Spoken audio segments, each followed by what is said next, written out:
Hey, welcome to Sledshot.com. We're here today working on a few different getting unstuck maneuvers. Great opportunity to do it. We have a lot of snow today, and it's inevitable. Everybody gets stuck. It's no big deal. You just hope you got good buddies to help you get unstuck from time to time. Depending on the type of terrain, of course. If it is steep terrain where there could be avalanches, make sure you're dealing with it one at a time, one by yourself. No need to put two people at risk. Get a couple people up on the slope and then not have a rescuer in that scenario or have two people buried. Lots of different maneuvers. We can try ski poles. We can roll the machine, which is one of my personal favorites.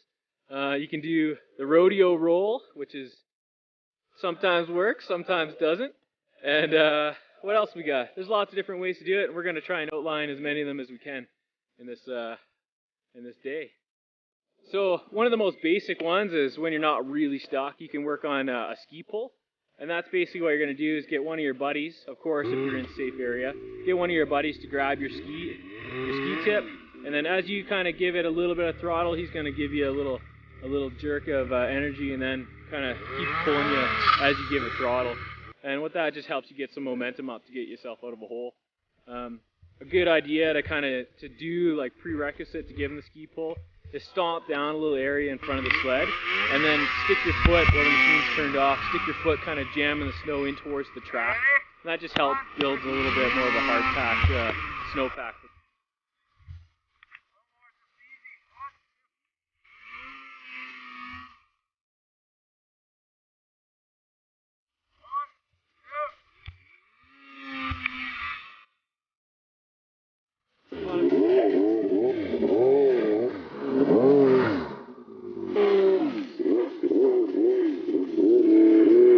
The other one is if you are stuck on a fairly steep slope and you don't want anybody else to come help you and you can't get it pulled around by yourself, you got to build what's called a platform.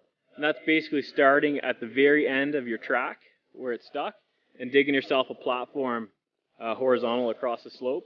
And the more effort you put in on the first platform, the better, because after you dig kind of a few poor platforms and you find out you got to dig another platform, you just end up wasting time. So do yourself a favor, dig a nice big platform to pull your sled down onto. Gives you a great stable place to start from and get out of there. Also, if you're stuck kind of in a creek somewhere or a tight little area that you have a hard time pulling the sled around in, you want to make sure you dig yourself a good platform, a big ramp to get out, and make sure it's packed down nice and firm. Use your boots, pack it all down after you've dug it out, and make sure you put the effort in. Make it big.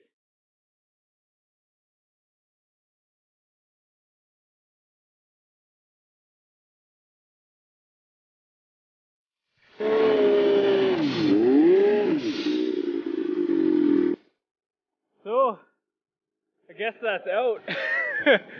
Bit of work like always, but definitely doable by yourself. You just got to take the right steps.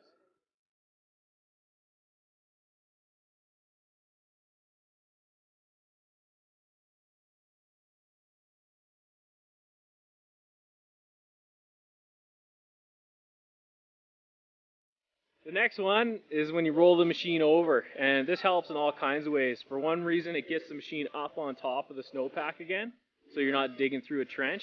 It also helps you, if you can't roll it uphill, you can roll it downhill and give yourself the ability just to make it a little bit easier. As well, while it's kind of on its side, it's really easy to maneuver to get the track further downhill or to get the skis further downhill. So it gives you the ability to kind of level the machine out while you're flipping it over. So something to keep in mind if you are a four-stroke rider, one thing is you don't want it to be upside down very long. So you got to make a little bit extra effort with the four strokes to get them righted as quick as you can. Or you go out and you buy yourself a rollover valve. And what that does is it shuts off the breather to the atmosphere and basically allows no oil to flow out of the overflow. So it keeps all the oil in the machine, but you still got to wait till you have oil pressure to turn the machine back on. So let it sit if it's been upside down.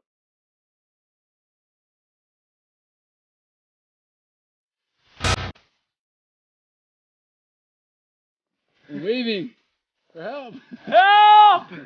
Help!